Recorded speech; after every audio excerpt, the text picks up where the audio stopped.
Ibu mertuaku 57 tahun, berjilbab. Kuanggap alim. Dia tahu kenapa aku dan istriku tidak kunjung punya momongan. Caranya yang salah, nak. Biar ibu yang ajarkan. Katanya malam itu. Di sofa ia memulainya. Di kamar ia melanjutkannya. Keesokan paginya ia sengaja tidak menutup pintu kamar. Cepetan sini, masih banyak teori yang belum ibu ajarkan. Panggilnya. Seumur-umur baru semalam ibu bisa lebih dari 1 kali. Sama suami paling sekali, bahkan sering tidak dapat sama sekali, bisiknya. Dan sejak malam itu, ia menjadi guruku. Dan istriku tidak tahu apa-apa. Perkenalkan, namaku Rian Permana, berusia 29 tahun, sedangkan istriku bernama Irma. Istriku adalah seorang putri dari pasangan suami istri Pak Romli dan Bu Endah. Setelah menikah, aku dan istriku memang tidak diizinkan untuk pindah dari rumah mereka karena istriku itu adalah putri satu-satunya. Karena memang sudah menjadi perjanjianku sebelum menikah bahwa aku bersedia untuk tetap tinggal di rumah itu setelah menikah. Ayah mertuaku itu bekerja di sebuah perusahaan pertambangan dan istrinya Bu Endah, dia adalah seorang ibu rumah tangga biasa. Pak Romli berumur 60 tahun dan Bu Endah sekitar 57 tahun.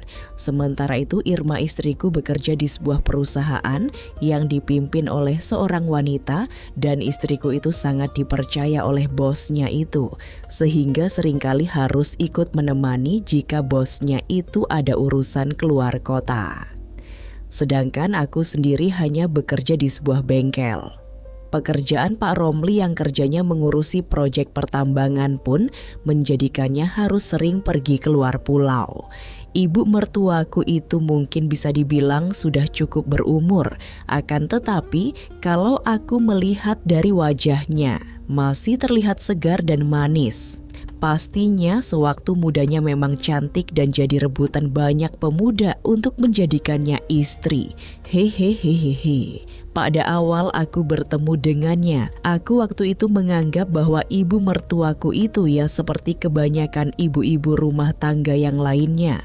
Bahkan aku juga sempat menganggap kalau ibu mertuaku itu adalah sesosok wanita yang alim, berbusana padat. Hal itu karena aku melihatnya dari penampilan sehari-harinya yang selalu mengenakan jilbab dan baju gamis, sehingga tidak pernah terlihat sedikit pun penampakan keindahan pesonanya. Pada awal aku tinggal di rumah itu kami bersikap biasa-biasa saja. Biasanya hanya saling senyum saja kalau bertemu atau berucap sapa sewajarnya saja. Akan tetapi, keadaan mulai berubah ketika pernikahanku dengan istriku memasuki usia yang ke-3 tahun. Waktu itu bapak mertuaku ada proyek di luar pulau dan istriku kebetulan juga harus menemani ibu bosnya ke Pulau Dewata untuk menghadiri sebuah acara dan sekalian liburan. Hari itu aku dapat libur, sehingga aku memutuskan untuk santai-santai di Pondok Indah mertua itu sambil baca-baca majalah. Pada saat aku tengah bersantai itu, keluarlah ibu mertuaku yang sepertinya mau menjemur pakaian. Dan pada saat itulah aku baru ingat kalau kemarin itu pembantu yang ada di rumah itu harus pulang mendadak karena orang tuanya sakit.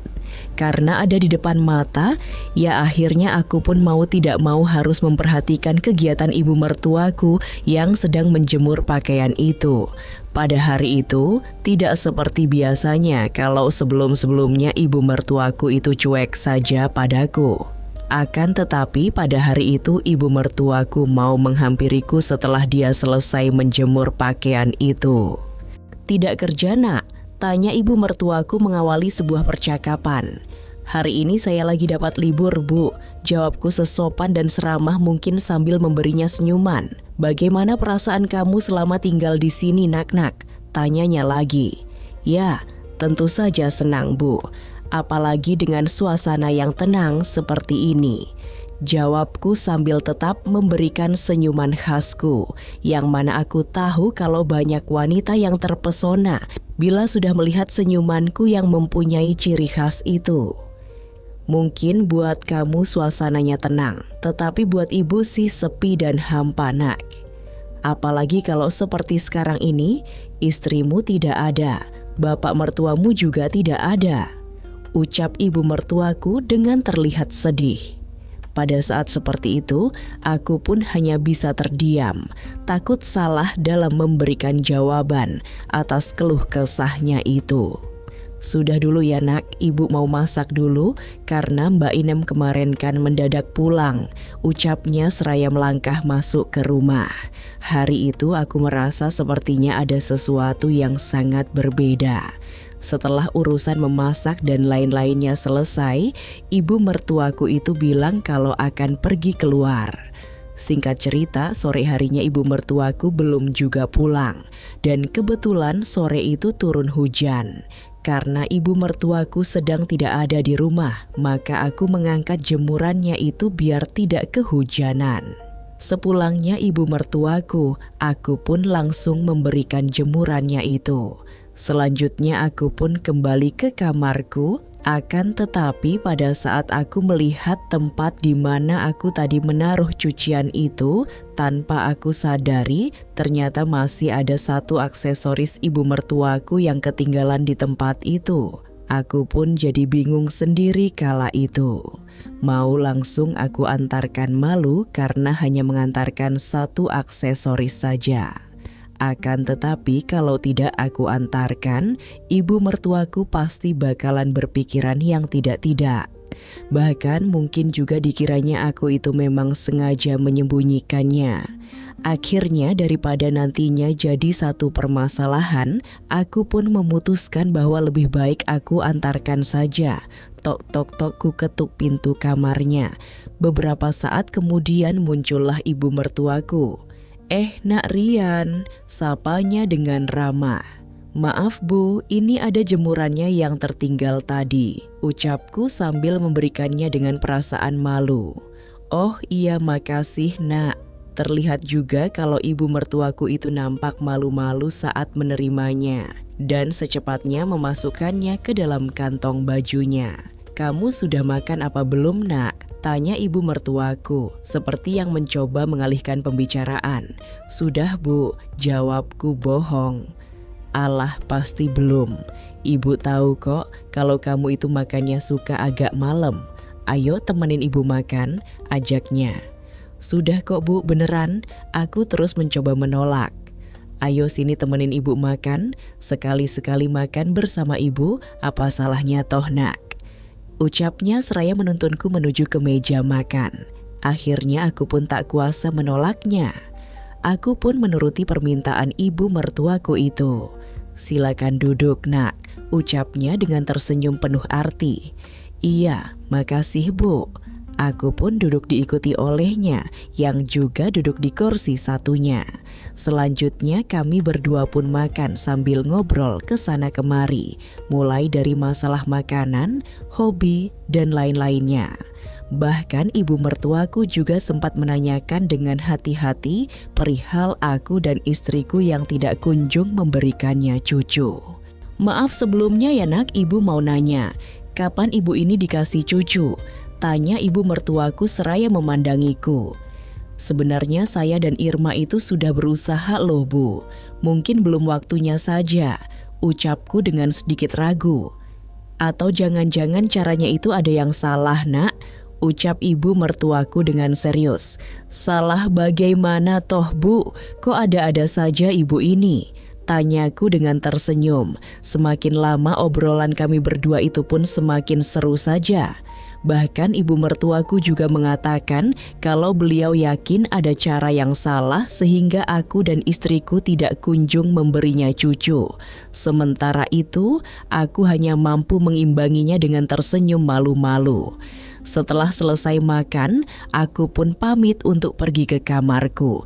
Walaupun sebenarnya aku masih betah untuk ngobrol berdua dengan ibu mertuaku itu. Akan tetapi tak enak juga aku kalau berlama-lama berduaan seperti itu, apalagi sudah hampir malam. Sudah dulu ya Bu, sudah malam pamitku. Nyantai saja kenapa nak? Temenin ibu dulu kenapa toh? Ucap ibu mertuaku mencoba mencegahku. "Tapi Bu," sahutku. "Allah, tenang saja. Mau ibu bikinin kopi?" tanyanya ibu mertuaku. "Tidak usah repot-repot Bu, makasih," sahutku. Akan tetapi tetap saja dia membuatkan kopi untukku dan selanjutnya mengajakku untuk melanjutkan obrolan yang semakin seru itu di sofa di depan Tevo. Kami berdua pun melanjutkan obrolan hingga ibu mertuaku menceritakan perihal pernikahannya dengan bapak mertuaku itu dulu. Ibu itu menikah muda, yaitu pada usia 17 tahun. Ibu itu sudah dijodohkan, malahan cuma sekali bertemu dengan bapak mertuamu itu dan ibu langsung dinikahkan. Jelasnya, "Oh pantas sekarang masih kelihatan muda dan masih cantik." Jawabku mencoba bercanda. "Allah, kamu bisa saja Nak," ucap ibu mertuaku tersipu malu. "Tapi setelah menikah, akhirnya ibu cinta juga kan sama bapak?" Tanyaku penasaran. "Enggak tahu juga Nak, mungkin juga selama ini ibu hanya berusaha menjadi seorang istri yang baik. Kalau dibilang cinta, mungkin ibu hanya menjalani kewajiban saja. Mungkin juga ibu bertahan hanya demi anak saja," sahutnya lebih lanjut. "Maksud ibu bertahan?" tanyaku semakin penasaran. Ya mungkin kalau inginnya di hati, ibu itu ingin berpisah. Bapak itu tidak pernah mau ngertiin ibu. Dia itu keras kepala. Terkadang kalau keinginannya enggak sesuai, suka marah-marah, jelasnya. "Sabar saja ya Bu," ucapku mencoba menghiburnya. "Loh kok ibu malahan jadi curhat sama kamu sih Nak? Maaf ya Nak," ucapnya seraya tersenyum semakin penuh misteri. "Tidak apa-apa kok Bu, siapa tahu bisa mengurangi beban ibu," ucapku, dan tanpa sadar tahu-tahu aku sudah meraih tangannya. Tidak tahu kenapa ya Nak, malam ini ibu merasa begitu berbeda, seperti ada hal baru yang ibu rasain yang tidak pernah ibu rasain sebelumnya, ucapnya. Sebenarnya aku juga merasakan sesuatu yang berbeda juga malam itu, yaitu sebuah perasaan yang tidak bisa aku pahami. Malam itu ketika sedang ngobrol dengan ibu mertuaku, hatiku terasa tenang dan nyaman. Untuk beberapa saat kami berdua pun sama-sama tertegun. Hanya mata kami berdua saja yang saling memandang.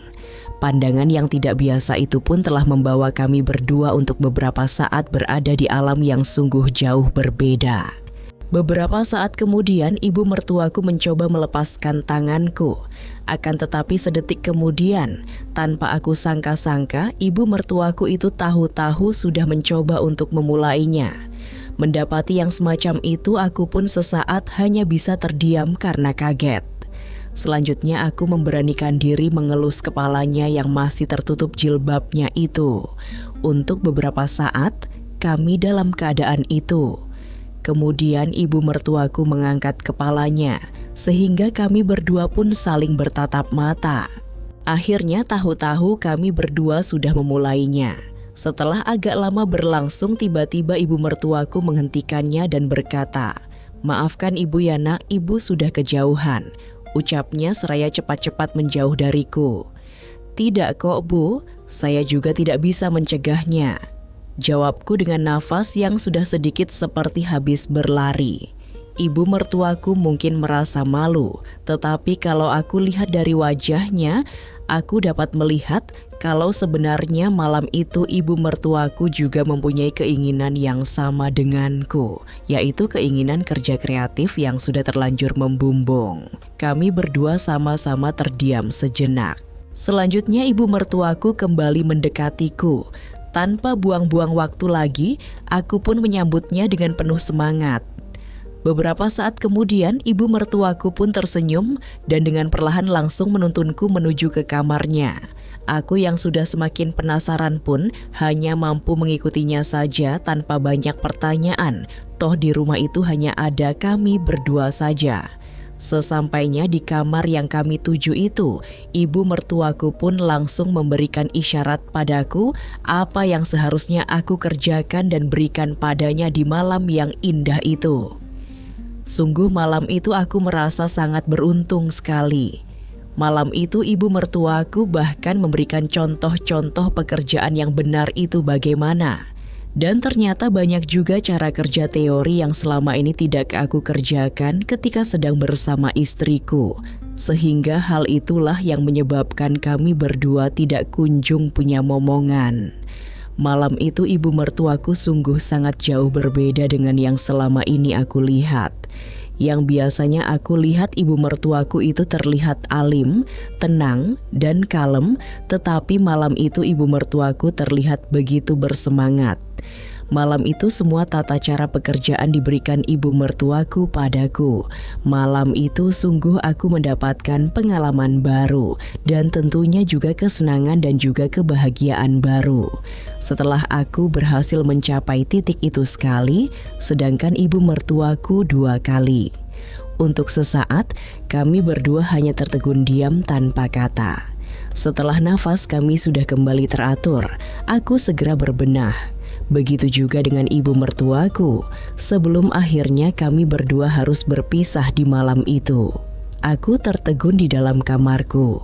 Perasaanku sungguh tidak menentu, pikiranku kacau balau. Aku masih belum percaya dengan apa yang baru saja aku alami, namun di sisi lain ada perasaan takut dengan apa yang telah terjadi. Mungkinkah suatu hari nanti bapak mertuaku ataupun istriku akan mengetahui apa yang telah terjadi antara aku dan ibu mertuaku? Tidak bisa aku pungkiri, meskipun usia ibu mertuaku itu lebih tua dariku, tapi malam itu mulai ada perasaanku yang spesial terhadapnya. Keesokan harinya aku pun menjalani aktivitasku seperti biasanya. Bangun pagi dan berangkat kerja seperti biasa. Seperti biasa, aku juga melihat ibu mertuaku juga mengerjakan pekerjaan rumah seperti biasanya. Tetapi hari itu ada sebuah perbedaan. Kalau biasanya ibu mertuaku itu selalu mengenakan jilbabnya, namun pagi itu aku dapati ibu mertuaku itu tanpa jilbabnya, bahkan hanya mengenakan setelan busana padat.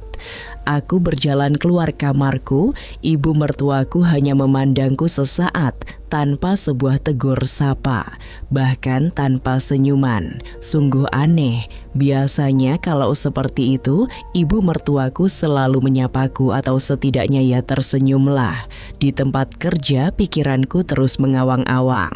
Aku terus kepikiran dengan sikap ibu mertuaku tadi itu. Apakah ibu mertuaku menyesalinya sehingga sikapnya dingin begitu? Aku tidak bisa terus membiarkan pikiranku itu hanya menerka-nerka saja.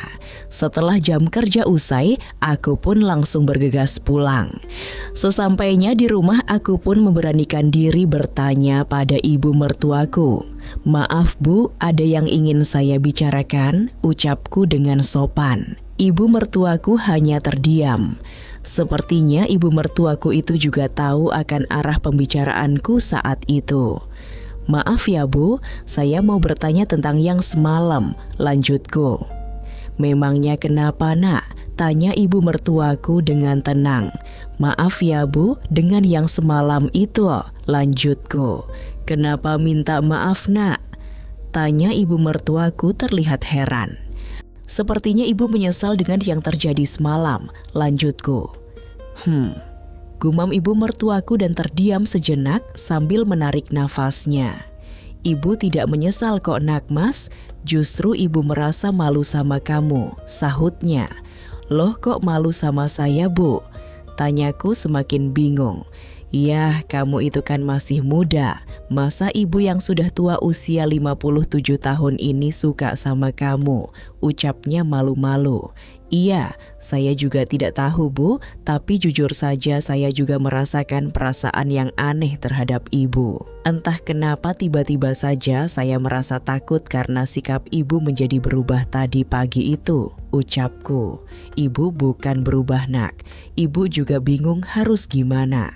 Apalagi tadi pagi pada saat ibu sudah sengaja mengenakan baju ini, tapi kamu terus berjalan tanpa melirik sama sekali," ucapnya sedih.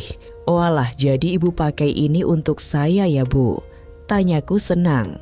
Tidak tahu kenapa, pas bangun tidur ibu seperti ingin mengulangi seperti yang semalam itu. Jadi ibu langsung mengenakan baju ini. Tapi kamunya lurus terus, enggak ngelirik sedikit pun, ucap ibu mertuaku merajuk. Seperti semalam gimana Bu? Bukannya ibu sering seperti itu? Tanyaku. Ya ibu memang sering seperti itu sama suami, tapi yang semalam itu beda banget, ucapnya. Beda gimana Bu? Tanya penasaran. Seumur-umur ibu baru semalam itu bisa memperoleh kreativitasnya lebih dari 1 kali. Kalau sama suami, ibu paling cuma sekali. Bahkan sering juga enggak dapat sama sekali, ucapnya dengan jujur. Aku tidak bisa komentar sama sekali untuk menanggapi ucapan jujurnya itu. Aku hanya bisa memandanginya saat ibu mertuaku itu berbicara. Geraknya di hari itu begitu memancarkan sebuah pesona, sehingga saat itu juga aku pun jadi mau. Kenapa nak? Tanya ibu mertuaku pada saat melihat aku yang terpandang. Tidak apa-apa kok Bu, jawabku malu-malu kucing. Yang ibu pakai itu masih sama seperti yang tadi pagi. Berarti dari pagi ibu belum mandi ya? Hehehe, aku mencoba mengalihkan pembicaraan. Alah, kamu itu, nak, ibu kan jadi malu, ucap ibu mertuaku dengan wajah cantiknya yang bersemu merah. Tapi meski belum mandi, ibu tetap cantik kok, ucapku lagi. Alah masak sih ibu kan sudah tua mas. Ya sudahlah kalau begitu ibu mandi dulu ya, ucap ibu mertuaku seraya langsung beranjak masuk ke kamar mandi. Tetapi anehnya pintunya dibiarkan kebuka. Maaf Bu, kok pintunya enggak ditutup? Tanyaku. Alah kamu itu nak, kok masih tidak ngerti saja. Cepetan sini, sahutnya.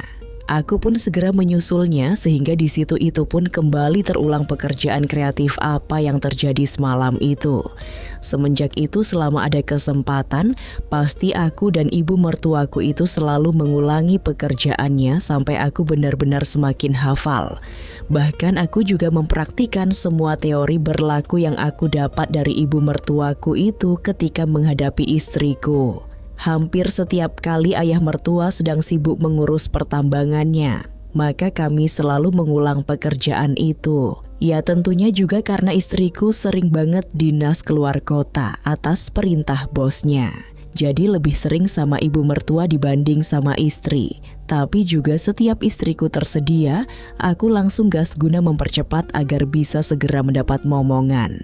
Alhasil beberapa bulan kemudian, istriku pun hamil. Kami semua menyambut kabar gembira itu dengan senang hati, sehingga membuat ibu mertuaku semakin semangat untuk memberikan teori-teori barunya padaku. Aku benar-benar sangat bahagia karena di samping akan segera mempunyai momongan, aku juga memperoleh kebahagiaan dari ibu mertuaku yang cantik dan sangat kekurangan dari suaminya itu.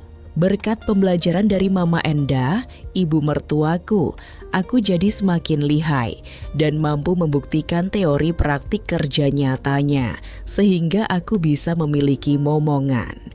Kisah Rian dan Mama Endah mengajarkan kita tentang kerapuhan komitmen. Kita melihat bagaimana kebutuhan emosional yang tidak terpenuhi, baik itu rasa sepi, kurangnya perhatian, atau kekosongan batin, dapat menjadi celah berbahaya yang merusak janji pernikahan. Mama Endah mencari kebahagiaan dan kreativitas yang hilang dari suaminya, dan Rian menemukan kenyamanan dan pengalaman baru dari ibu mertuanya. Pesan moral yang paling jelas di sini adalah tidak ada dosa yang datang tanpa konsekuensi. Kebahagiaan yang didapat dari pengkhianatan, seberapapun intensnya, selalu diselimuti oleh rasa takut, kecemasan, dan kebohongan. Hubungan terlarang ini memang menghasilkan momongan yang didambakan, tetapi juga menciptakan fondasi keluarga yang dibangun di atas rahasia paling gelap. Ingatlah setiap tindakan, terutama yang dilakukan di belakang pintu tertutup, akan selalu meninggalkan jejak, baik pada hati nurani kita sendiri maupun pada nasib orang-orang yang kita cintai. Komunikasi, kejujuran, dan penyelesaian masalah dalam pernikahan adalah benteng sejati. Mengisi kekosongan batin dengan orang yang salah hanya akan menciptakan lubang yang lebih besar. Sekarang terserah pada Rian, Irma, dan Mama Endah untuk hidup dalam bayang-bayang kebenaran yang mengerikan ini.